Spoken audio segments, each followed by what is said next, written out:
몇 년 전 한국인들이라면 대부분 잘 알고 있는 이 개그 프로가 폐지가 된 적이 있습니다. 개그 콘서트라는 KBS의 프로그램인데요.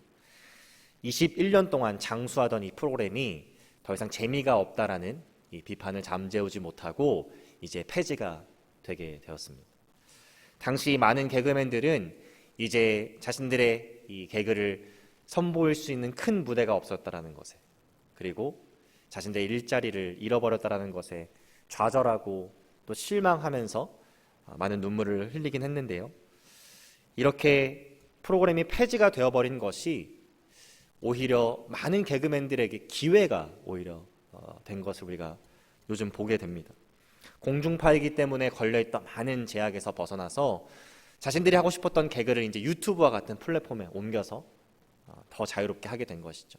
시간이 지나면 지날수록 사람들에게 재밌다라는 평, 또 좋은 평을 받게 되고, 지금은 뭐 수십만 또 수백만의 이 subscriber, 구독자를 보유한 개그맨들이 많아진 시대를 우리는 살고 있습니다.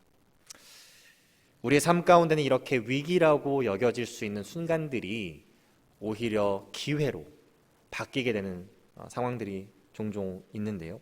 오늘 본문에 등장하는 다윗도 그의 삶 가운데 많은 위기를 경험한 사람 중에 한 명입니다. 오늘 본문 이전까지는 다윗이 자신을 시기 질투하여서 죽이고자 했던 사울 왕을 피해 다니는 죽음의 고비들을 거쳐오는 것을 우리가 보았고요. 오늘 본문 말씀은 그렇게 사울 왕을 피해서 블레셋 사람들과 잠깐 거주하고 있는 다윗이 블레셋 사람들에게마저도 버림받고 또 무시당하는 위기에 처한 것을 오늘 본문의 말씀을 통해서 우리는 보게 됩니다. 그런데 우리가 말씀을 살펴보면 놀랍게도 하나님께서는 다윗이 겪고 있는 이 위기의 상황들을 기회로 바꿔주시고요, 다윗이 두 가지의 중요한 복을 누릴 수 있도록 허락하시는데요. 저는 오늘 본문의 말씀을 우리 성도님들과 함께 묵상하면서 우리의 위기를 기회로 바꾸시는 놀라운 하나님의 능력을 발견하고, 또 우리가 현재 처해 있는 또 앞으로 처하게 될 위기 가운데서 어떻게 믿음으로 그 위기들을 극복해 나가야 하는지에 대해서도 함께 깨달음을 얻기를 원합니다. 첫 번째로 우리는 다윗이 블레셋 사람들에게 버림받은 것이 오히려 그의 신앙을 지킬 수 있는 기회가 되었다는 것을 발견할 수 있습니다. 오늘 본문의 이제 상황을 우리가 한번 보면요, 이 블레셋 사람들이 사울과 이스라엘을 치기 위한 어찌 보면 최후의 결전을 준비하는 것처럼 보입니다. 오늘 1절 말씀에 보니까 블레셋 사람들은 그들의 모든 군대를 아벡에 모았다라고 이렇게 기록되어 있어요. 그리고 이제 다윗은 현재 블레셋 사람들과 거주하고 있기 때문에 아기스라는 블레셋 방백을 위해서 일하고 있기 때문에 이 전쟁이 시작된다면 다윗은 이스라엘의 편이 아닌 블레셋의 편에 서서 전쟁에 참여할 수밖에 없는 상황입니다. 쉽게 말씀드려서 다윗이 만약 이 전쟁에 참여한다면 자신의 조국 그리고 사울 왕, 이스라엘 백성들을 향해서 칼을 겨눠야 되는 상황인 것입니다. 말씀을 보면서 우리는 다윗의 인생이 참 기구하다라는 생각을 해볼 수 있어요. 그는 한때 블레셋의 골리앗을 물리치고 사울보다도 사람들에게 더 칭송을 받던 자였습니다. 또 사울에게는 사랑받는 신하이고 사위였고, 또 이스라엘의 백성들이 이 다윗을 사랑했다라는 것을 우리는 이전 말씀들을 통해서 기억해 볼 수 있죠. 그런데 어느덧 죽음의 위기들을 넘어가야 되고 사울 왕을 피해서 도망다니면서 한때 자신의 적이었던 블레셋 사람들을 위해서 지금 일하고 있는 다윗, 이제 그들과 한편이 되어서 사울 왕과 이스라엘을 대적해야 되는 상황에 놓인 다윗을 보면서 우리는 참 그의 인생이 기구하다는 생각을 해볼 수 있습니다. 예전에 대한민국의 유망한 국가대표 운동선수 중에 한 명이 우리나라에서 여러 가지 안타까운 파벌에 휩싸이면서 이 한국 국적을 포기하고 러시아에 귀화한 사건, 여러분 잘 알고 계실 겁니다. 그 선수가 훗날 인터뷰하기를 무엇보다도 가장 힘들었던 것이 이제 국제대회에 나가게 됐는데 조국인 대한민국의 선수들과 경기를 해야 됐다라는 것, 그리고 자꾸 그 선수들과 비교되고 함께 언급되었다라는 것, 그것이 무엇보다도 참 어려웠다라고 말한 것을 제가 본 적이 있어요. 다윗은 그것보다 더한 상황인 거죠. 생명을 두고 전쟁을 치러야 되는, 그것도 조국의 사람들과 또 그 왕과 함께 전쟁을 해야만 하는 이 상황 가운데 지금 처한 다윗이 어찌 보면 참 비참한 불쌍한 상황에 놓여졌다고 우리는 생각해 볼 수 있습니다. 그런데 오늘 본문을 보시면 이제 블레셋 방백들이 모인 자리에서 이 다윗을 절대로 우리 편에 함께 참전하게 할 수 없다라고 그들이 회의하고 결정하는 것을 우리는 보게 됩니다. 그 이유는 간단합니다. 4절과 5절 말씀을 보시면 다윗이 이전에 블레셋의 장수인 골리앗을 물리친 이력이 있잖아요. 그리고 사무엘상 14장으로 돌아가 보게 되면 블레셋의 편에 서 있던 이스라엘 사람들이 블레셋을 배신하고 블레셋을 친 적이 있다는 것 또한 우리가 사무엘상 14장을 가보게 되면 볼 수 있습니다. 이러한 것들을 종합해 봤을 때 블레셋 방백들은 결정한 것이죠. 이 다윗이 언제 우리에게 등을 돌릴지 모른다. 이 사람을 우리 편에 참전시키는 것은 우리에게 어떠한 위기를 가져올지 모르는 것이기 때문에 다윗을 우리 편에 절대로 들일 수 없다라고 이렇게 다윗을 버리게 되는 것입니다. 여러분, 이것은 다윗에게 있어서 큰 위기의 상황이었어요. 왜냐하면 이 블레셋의 방백들이 이자는 언제든지 우리를 배신할 수 있습니다. 이자는 심지어 블레셋의 장수인 골리앗을 무찌른 적이 있는 사람이다라고 말하면서 그 즉시 다윗을 죽여도 무방한 상황이었기 때문입니다. 또 다윗은 이미 조국으로부터 한번 버림받은 이력이 있잖아요. 이렇게 블레셋 사람들에게 생존하기 위해서 왔음에도 불구하고 또 한번 버림받는다는 것은 그 개인적으로 봤을 때도 큰 인생의 위기가 되는 것입니다. 그런데 놀랍게도 다윗이 블레셋 사람들에게 버림받고 이스라엘과의 전쟁에 참여하지 못하게 된 것이 그가 그의 믿음의 고백, 신앙의 고백을 지킬 수 있게 되는 기회가 된다는 것을 우리는 금방 깨달을 수 있습니다. 여러분, 만약 그가 블레셋 사람들이 다 지켜보는 상황 가운데 이스라엘 사람들과 전쟁을 했다면, 이스라엘 백성들과 전쟁을 했다면 어떤 일들이 벌어났을까요? 그는 분명히 사울 왕을 대적해야 했어야 됐고 또 이스라엘 백성들이 칼을 겨누었을 것입니다. 만약 그렇게 하지 않았다면 그 전쟁터에서라도 블레셋 사람들이 이 배신자라고 손가락질하면서 그를 죽일 수 있었을 거예요. 근데 여러분, 우리가 말씀을 쭉 묵상해 보면서 다윗이 사울 왕을 지속적으로 죽일 수 있는 기회가 찾아왔음에도 불구하고 그가 한 가지 이유로 사울 왕을 죽이지 않습니다. 그 이유는 무엇이냐면 바로 사울 왕이 하나님께서 직접 기름 부어서 세우신 왕이라는 이유 때문이었어요.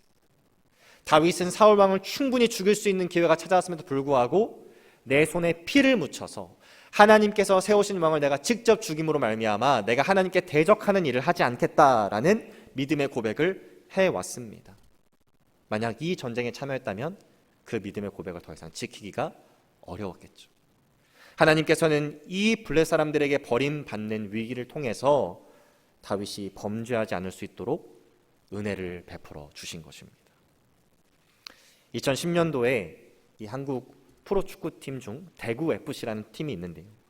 이제 트랜스퍼 시즌이 와가지고 즉각 전력감으로 사용할 수 있는 선수를 한 명 영입합니다.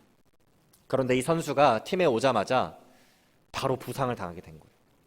그리고 이제 의료진들이 봤을 땐 더 이상 이 선수는 경기에 뛸 수 없다는 판단을 내리고 3개월 만에 계약 해지를 하게 됩니다. 그리고 계약 해지가 되자마자 이 선수는 바로 은퇴를 하게 되죠. 여러분, 구단의 입장에서는 사실 이건 위기입니다. 즉시 팀에 도움이 되기 위해서, 즉시 전력감으로 사용하기 위해서 영입한 선수가 경기에 한 번도 나서지 않고 계약 해지를 했다. 그리고 그 선수가 은퇴를 해버렸다. 구단의 입장에서는 매우 속이 쓰리고 답답한 상황이죠. 그런데 조금 시간이 지나자마자 이 승부 조작 사건이 있었다는 것이 이 K리그의 한국 프로축구 팀 가운데 엄청난 화제가 되는데, 이 선수가 그 전 팀에서 승부 조작에 가담했다는 것이 이 조사 결과를 통해서 밝혀지게 됩니다.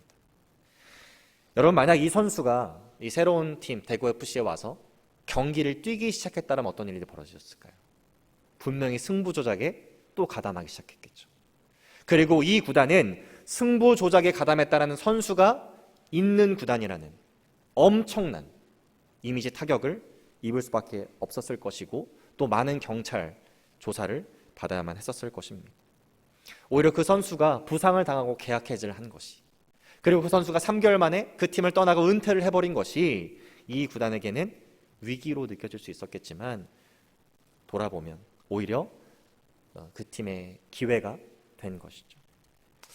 때때로 하나님께서는 우리로 하여금 우리의 믿음의 고백을 지킬 수 있도록, 죄의 자리에서 벗어날 수 있도록 우리에게 위기를 허락하신다는 것을 오늘 말씀을 통해서 우리는 볼 수 있는 것입니다. 잘 생각해 보면 나에게 그 위기의 상황들이 찾아오지 않았더라면 내가 하나님과 더 멀어질 수밖에 없었고, 나의 신앙의 고백과는 상반되는 그 죄를 범할 수 있었던 상황들이 분명히 있습니다. 그래서 우리는 위기의 순간에서도 좌절하거나 낙담하는 것이 아니라 감사할 수 있어야 합니다. 하나님께서 나를 사랑하셔서 나를 죄의 자리에서 꺼집어내시려고 나의 신앙의 고백을 지킬 수 있는 기회를 허락해 주시려고 나에게 위기를 주실 수 있다는 것을 기억하면서 위기의 순간에서 오히려 하나님께서 나의 삶 가운데 기뻐하시는 뜻이 무엇인가를 분별할 수 있는, 그리고 하나님께 감사할 수 있는 저와 우리 모든 성도님들이 되시기를 주님의 이름으로 축복합니다. 두 번째로 우리는 다윗이 블레셋 사람들로부터 버림받은 것이 하나님의 놀라운 계획이 이루어져 가는 과정이었음을 우리는 또 보게 됩니다. 오늘 본문에서 시작되는 이 전쟁은 이제 31장으로 가보게 되면 결론이 나게 되는데요, 이 전쟁을 통해서 사울 왕뿐만이 아니라 요나단을 포함한 사울의 모든 왕들이 죽임을 당하는, 쉽게 말해서 이스라엘이 블레셋에게 대패하는 전쟁으로 끝나게 됩니다. 여러분, 만약 다윗이 블레셋 사람들에게 버림받지 않고 블레셋의 편에 서서 이 전쟁에 참여했다면, 그래서 사울 왕이 죽게 되는 그 현장에, 사울 왕의 아들들이 죽게 되는 그 현장에 다윗이 적군으로 함께 했다면 어떠한 일들이 벌어졌을까요? 한때 사울은 천천, 다윗은 만만이오라고 외치면서 다윗을 우러러보고 다윗을 사랑했던 이스라엘 백성들이 당연히 그에게 등을 돌리기 시작했을 겁니다. 조국의 칼을 겨눈 다윗을 보면서 이스라엘 백성들은 저자가 바로 배신자다, 저자가 바로 매국노다라고 비난하면서 그를 절대로 자신들의 왕으로 인정하기 어려웠을 거예요. 그런데 놀랍게도 하나님께서는 다윗이 블레셋 사람들에게 버림받은 것을 기회로 바꿔주시면서 그가 그의 나라, 그의 민족인 이스라엘에게 칼을 겨누고 범죄하지 않도록 하셨을 뿐만 아니라 그가 훗날 이스라엘의 왕이 되는데 존재할 수 있었던 불필요한 장애물들이 생기지 않도록 하나님께서 역사하시고 다윗에게 은혜를 베풀어 주신 것입니다. 이러한 다윗의 모습을 보면서 우리는 한 가지 중요한 진리를 깨달아야 합니다. 그것이 무엇이냐면, 우리에게 찾아온 위기의 상황 가운데서 우리가 좌절하거나 낙심할 필요가 없다라는 것입니다. 다윗과 같이 우리가 정말 하나님의 사람이라면, 하나님께서 택하시고 보호하시는 사람이라면 우리의 입장에서 봤을 때는 위기의 상황들처럼 여겨질 수 있지만 그 위기의 상황들마저도 하나님께서 하나님의 거룩하신 그 위대하신 뜻을 이뤄나가시는 과정으로 사용하실 수 있다는 것을 우리가 깨달을 수 있기 때문인 것이죠. 매주 주일 우리는 예배를 시작하면서 이 주기도문송으로 예배를 시작하는데요, 이 주기도문에는 그러한 믿음의 고백이 담겨 있습니다. 뜻이 하늘에서도 이루어진 것 같이 땅에서도 이루어지이다. 여러분, 이것이 믿음의 성도들이 정말 진정성 있게 고백하는 믿음의 고백이라면, 하나님께서 갖고 계신 그 놀라운 하늘의 뜻이 나의 삶 가운데서도 이루어지기를 바라는 고백을 우리가 올려드린다면, 우리에게 찾아오는 위기의 상황에서도 우리는 하나님의 뜻이 이루어지는 과정임을 알고 오히려 그때 하나님께 감사하고 하나님께 영광을 올려드릴 수 있는 믿음이 우리에게 있어야 된다는 것입니다. 회사에서 잘리면 지구가 멸망할 줄 알았는데 라는 제목의 책이 있습니다. 제목이 참 재밌죠. 회사에서 잘리면 지구가 멸망할 줄 알았는데 라는 제목이에요. 이 책의 저자는 30살이라는 어린 나이에 이제 회사에서 정리해고 통보를 받습니다. 젊은 나이에 아무런 계획도 없이 이제 회사에서 쫓겨나게 되니까 처음 한 200일 정도는 이 주체할 수 없는 분노, 그리고 좌절감, 또 절망감에 빠졌었다라고 이 책의 저자는 말합니다. 그리고 한 가지 중요한 것을 깨달았는데, 그것이 무엇이냐면 절대 회사는 나의 인생을 책임져 주지 않는다라는 것을 이 책의 저자가 깨달았다고 해요. 아무리 열심히 일하고 충성을 바쳐도 얼마든지 회사는 그들의 상황에 따라서 직원들을 해고할 수 있다는 것을 이제 이 사람이 깨닫게 된 것입니다. 그런데 처음에는 한 200일 정도는 그렇게 분노, 절망, 낙심에 빠져서 살아가다가 한 200일 정도 지나니까 정리해고를 당한 그 암울한 상황에서도 분명히 배울 수 있는 것들이 있다는 것을 이 사람이 깨닫게 됩니다. 그리고 그 상황 가운데서도 크고 작게 웃을 수 있는 일들이 이렇게 한두 가지 생기기 시작했다는 거예요.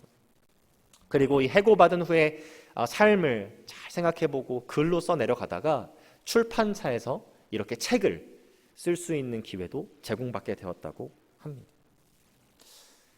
정리해고 받았을 때는 참 막막하고 앞이 보이지 않았는데 또 막상 그것들을 이겨내고 거쳐나가는 시간을 겪다 보니까 그 가운데 또 경험한 복들이 있다는 거예요. 우리 믿음의 사람들이 큰 위기 속에서도 분노, 좌절, 슬픔의 감정들을 느낄 수는 있겠지만 우리가 그것들에 매여 있지 않고 하나님을 오히려 찬양하고 또 경배할 수 있는 이유는 그러한 일이 일어난다고 해서 하나님께서 우리의 삶이 멸망하도록 내버려 두지 않으시기 때문입니다. 오히려 나의 삶을 하나님의 선하신 뜻에 더욱 가까이 갈 수 있도록 인도하고 계시고 내가 생각하지도 못한 방법으로 우리 삶 가운데 필요한 복들을 허락하시기 때문에 우리는 위기의 상황 가운데서도 그 위기를 기회로 만드신 하나님을 기대하며 그 하나님께 감사를 올려드리고 그 하나님께 영광을 올려드릴 수 있는 것이죠. 하나님께서는 위기를 기회로 바꾸실 수 있는 능력의 하나님이십니다. 하나님께서 우리가 우리의 믿음의 고백을 지킬 수 있도록 죄의 현장에서 멀어질 수 있도록 그리고 하나님의 계획을 이루시기 위해서 우리에게 위기의 순간들을 허락하신다는 것을 여러분 말씀을 통해서 기억하시면서 오히려 위기의 순간에도 그 능력의 하나님을 찬양하고 그 하나님께 감사를 올려드리고 그 하나님께서 기뻐하시는 뜻이 무엇인지를 분별할 수 있는 저와 우리 모든 하늘교회 성도님들 되시기를 주님의 이름으로 축복합니다. 기도하겠습니다. 사랑의 주님, 감사합니다. 우리의 입장에서는 많은 위기의 순간들이 우리 삶 가운데 찾아오지만 우리를 죄의 현장에서 벗어나게 하시려고 우리의 믿음의 고백을 지킬 수 있도록 허락하시기 위해 또 하나님의 그 선하시고 온전하신 계획을 이뤄가시기 위해 우리에게 위기의 상황들을 때로는 허락하심을 오늘 말씀을 통해서 깨닫게 하심을 감사드립니다. 하나님, 위기의 상황들이 찾아왔을 때 우리 너무나도 쉽게 불평불만하며 하나님을 원망하며 또 낙심하고 좌절할 때가 있음을 겸허히 고백합니다.